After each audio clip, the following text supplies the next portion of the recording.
Alma, handa ka na ba? Oo.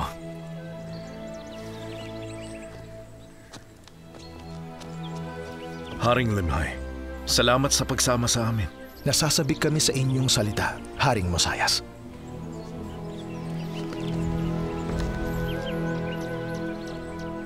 Aking mga tao, iniutos ko na kayo ay magtipon ngayon upang mabasa ko mga talaan ng mga tao ni Zenith, na mga talaan din ng kanyang apong si Limhay, mula nang lisanin nila ang lupain ng Zarahemla hanggang sa sila ay makabalik. At basahin din ang talaan ni Alma at ng kanyang mga kapatid at lahat ng kanilang paghihirap, mula nang lisanin nila ang lupain ng Zarahemla hanggang sa sila ay makabalik. Ako si Zenith na may kaalaman sa lupain ng Nephi. Nasabik na mamana ang lupain ay nagtipon ng kasindami ng nagnanais na humayo upang angkinin ang lupain. At matapos ang maraming araw ng paglalakbay sa ilang, nagtayo kami ng tolda malapit sa lupain ng aming mga ama. At ako ay nagtungo sa hari upang malaman kung maaari kaming pumasok ng aking mga tao at angkinin ang lupain na mapayapa. At siya ay nakipagtipan sa akin na maaari kong angkinin ang lupain at inyutos din niyang umalis sa lupain ng kanyang mga tao. At kami ay nagsimulang dumami at umunlad sa lupain. Ngayon ito ang katusuhan at pandaraya ni Haring Layman na gawing alipin ang aking mga tao. At siya ay nagsimulang udyukan ang kanyang mga tao na makipaglaban sa aking mga tao. Kaya nga nagsimulang magkaroon ng mga digmaan at kaguluhan sa lupain. At kami ay taimtim na nagsumamo sa Panginoon na iligtas kami mula sa mga kamay ng aming mga kaaway. At dininig ng Diyos ang aming mga pagsusumamo at tinugon ang aming panalangin at humayo kami sa kanyang kapangyarihan maging hanggang sa maitaboy namin sila. Bago mamatay, iginawad ni Zenith ang kaariaan kay Noe, isa sa kanyang mga anak. Subalit hindi ito lumakad sa landas ng kanyang ama. Hindi nito sinunod ang mga utos ng Diyos. Ibilanggo siya. At hindi tinanggap ni Noe si Propetang Apinaday at pinapangyari na siya ay magdusa ng kamatayan sa apoy. Ito ay mangyayari ng iyong mga binhi, ang magiging dahilan upang marami ang magdanas ng sakit na aking dinaranas. Maging ang sakit ng kamatayan sa apoy. At gayon kayo ay magdurusa. Maging katulad ng aking pagdurusa.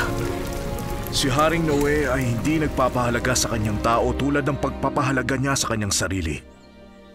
At nang salakayin silang muli ng mga Lamanita, iniutos ng hari na iwan ng lahat ng lalaki ang kanilang mga asawa at mga anak at magsitakas.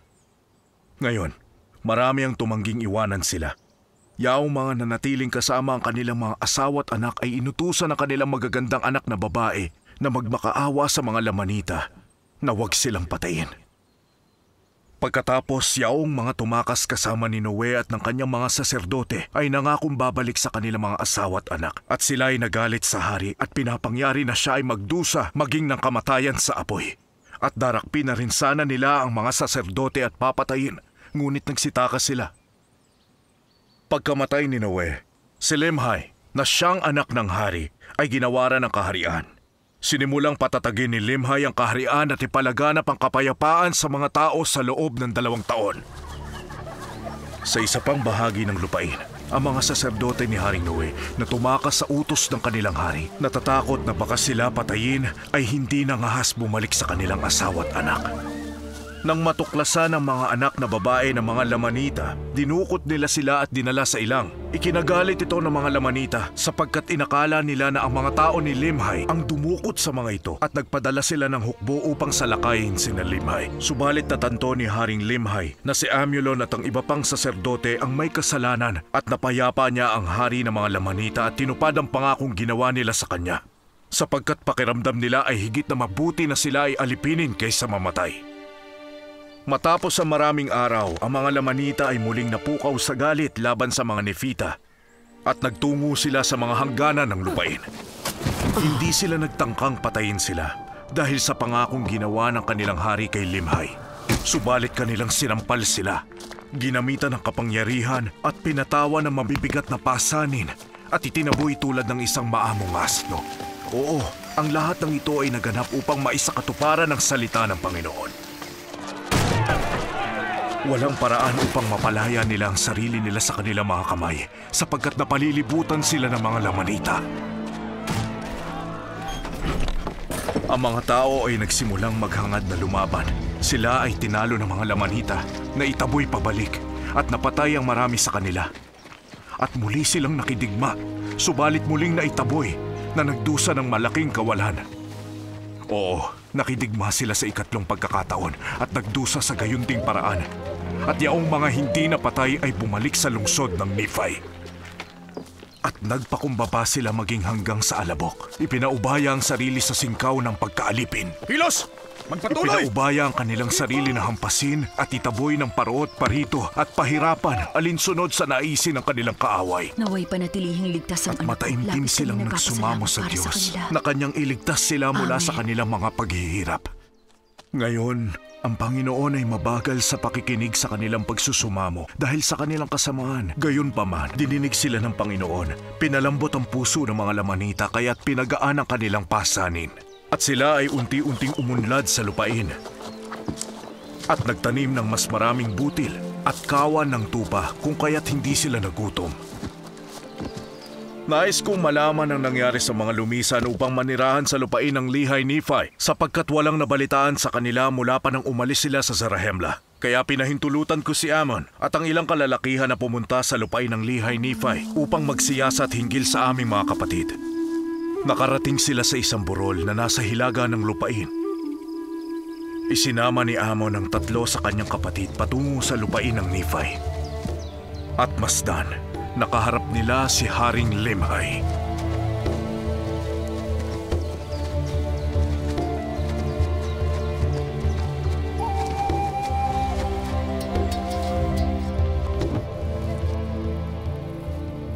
Nais kong malaman ang dahilan kung bakit nangahas kayong lumapit sa mga muog ng lungsod. Samantalang ako ay kasama ng aking mga bantay sa labas. Kayo ay pinahintulutan kong mabuhay upang matanong ko kayo. Kung hindi ay ipinapatay ko na sana kayo sa aking bantay. Pinahihintulutan kayong magsalita. O Hari, ako ay nakatitiyak na kung nakikilala ninyo ako, ay hindi ninyo pahihintulutang ako ay magapos. Ako si Amon. At naglakbay mula sa lupain ng Zarahemla upang magsiyasat hinggil sa aming mga kapatid na inilabas ni Zenith mula sa lupain. Ngayon nalalaman ko nang may katiyakan na ang aking mga kapatid na nasa lupain ng Zarahemla ay mga buhay pa.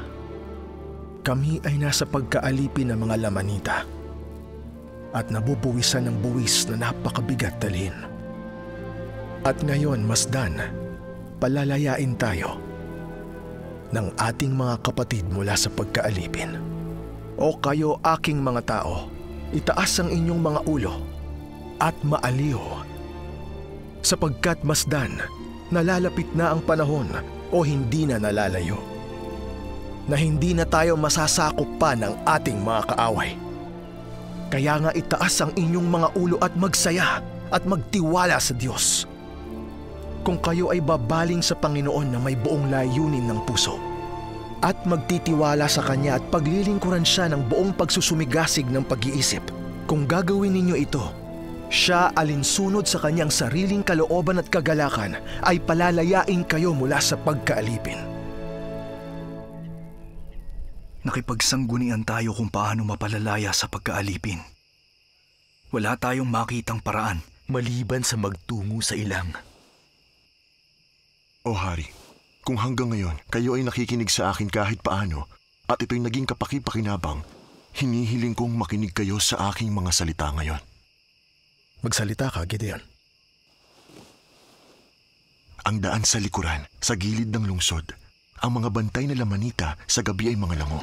Magpadala tayo ng pahayag sa lahat ng taong ito na tipunin ang kanilang kawan upang kanilang maitaboy sa ilang sa gabi. Magbabayad ako ng huling buwis na alak sa mga lamanita at sila ay malalango. At magdaraan tayo sa lihim na daanan sa kaliwa ng kanilang kampo kapag nalango na sila at nahihimbing.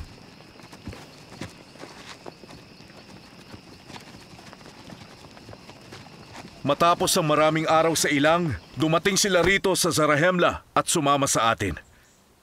Tinanggap natin sila ng may galak.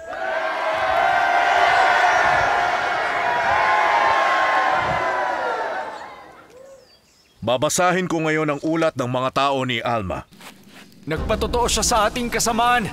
Matapos marinig ang mga salita ng propeta, naniwala si Alma sa mga sinabi ni Abinadai. Palayasin siya! Dapat nating siyang pakinggan! Katotohanan ang sinasabi niya! Patayin siya! Ngunit siya ay tumakas at nagtago.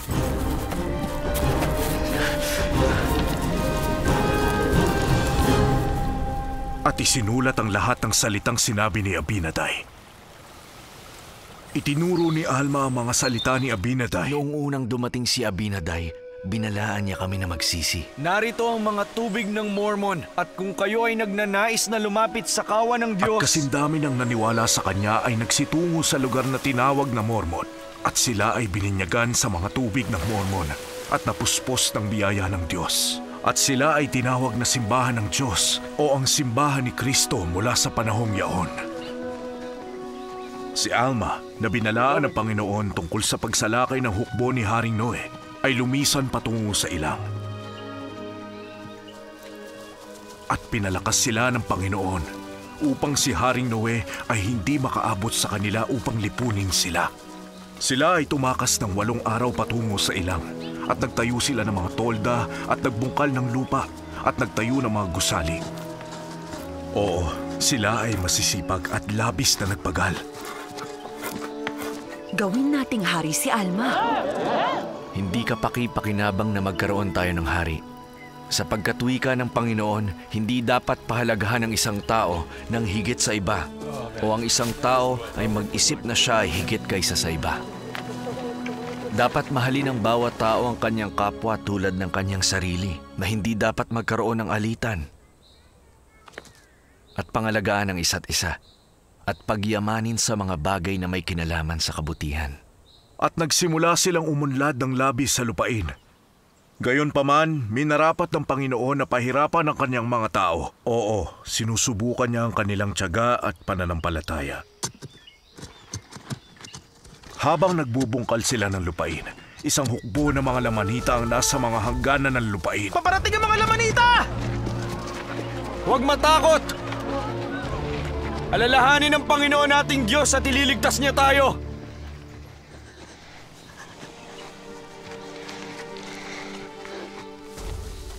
Panginoon, palambutin ang puso ng mga lamanita nang huwag kaming kitlin at ang aming asawa at mga anak.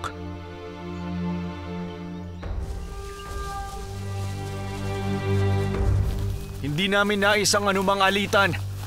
Kapayapaan lamang. Maraming araw na kaming naligaw sa ilang. Kung ipapakita niyo ang daan tungo sa lupain ng Nephi, ipagkakaloob namin sa inyo ang inyong buhay at kalayaan.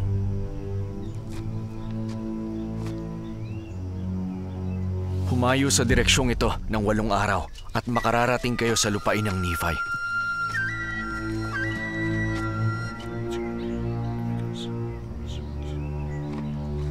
Bantayan ang paligid ng lupain!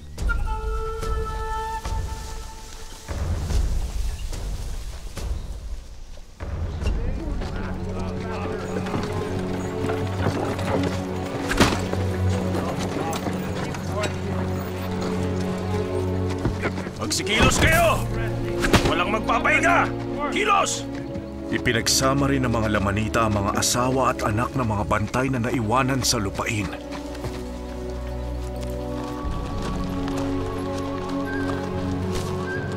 Basahin ito.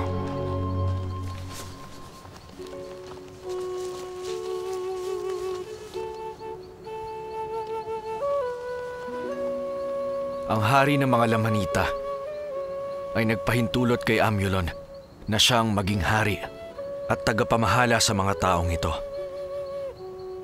At ang kanyang mga kapatid ay hihiranging mga guro sa mga taong ito. Si Amulon ay gumamit ng kapangyarihan kay Alma at sa kanyang mga kapatid. Sapagkat nakikilala ni Amulon si Alma na siya ay isa sa naging saserdote ng hari at na siya ang yaong naniwala kay Abinadai at sa makatwid siya ay napuot sa kanya at pinagagawa sila at naglagay ng mga tagapagbantay sa kanila. Napakasidhi ng kanilang mga paghihirap kung kaya't nagsumamo sila ng mataimtim sa Diyos at inutusan sila ni Amyalon na magsitigil sa kanilang pagsusumamo. At naglagay siya ng mga bantay sa kanila na sino man ang matatagpuan nananawagan sa Diyos ay papatayin. Si Alma at ang kanyang mga tao ay hindi naglakas ng tinig sa Panginoon nilang Diyos, subalit ibinuhos ang kanilang puso sa Kanya. At kanyang nalalaman ng nasasaloob nila ang tinig ng Panginoon ay nangusap sa kanila sa kanilang paghihirap, sinasabing, Itaas ang inyong mga ulo at maaliw, sapagkat nalalaman ko ang tipang inyong ginawa sa akin, at makikipagtipan ako sa aking mga tao, at palalayain sila mula sa pagkaalipin. Paggagaanin ko rin ang mga pasanin sa inyong mga balikat, na maging kayo'y hindi madarama ang mga ito sa inyong mga likod, habang nasa pagkaalipin. Ito'y gagawin ko upang kayo'y tumayong saksi para sa akin magmula ngayon. Malaman ng may katiyakan na ako ang Panginoong Diyos ay dumadalaw sa aking mga tao sa kanilang paghihirap. Pinalakas sila ng Panginoon upang mabata nila ang kanilang mga pasanin at nagpasailalim sila ng may galak at pagtitiis sa kalooban ng Panginoon. Napakalakas ng pananampalataya at pagtitiis nila kung kaya't ang Panginoon ay muling nangusap sa kanila sinasabing, Mapanatag kayo, sapagkat bukas ay palalayain ko kayo mula sa pagkaalipin. Kinaumagahan, pinatulog ng mahimbing ng Panginoon ang mga lamanita.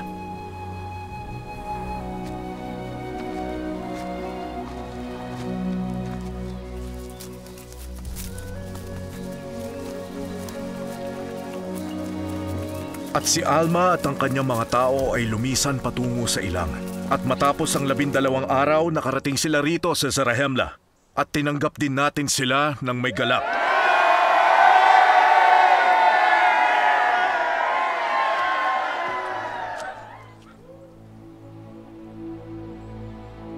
Pinapayuhan ko kayo, lahat kayong nakalaya mula sa pagkaalipin. Napakatandaan na ang Panginoon ang siyang nagpalaya sa atin. Salamat din sa Diyos dahil naging maawain siya sa atin at pinagaan ang ating pasanin at walang makapagpapalaya sa atin maliban sa Panginoon nating Diyos. Limhay, binibinyagan kita bilang may karapatan mula sa pinakamakapangyarihang Diyos. Bilang patotoo na ikaw ay nakikipagtipang maglilingkod sa Kanya hanggang sa ikaw ay mamatay sa katawang mortal. At nawa ang Espiritu ng Panginoon ay ibuhos sa iyo. Igawad niya sa iyo ang buhay na walang hanggan sa pamamagitan ng pagtubos ni Kristo na Kanyang inihanda mula pa sa pagkakatatag ng daigdig.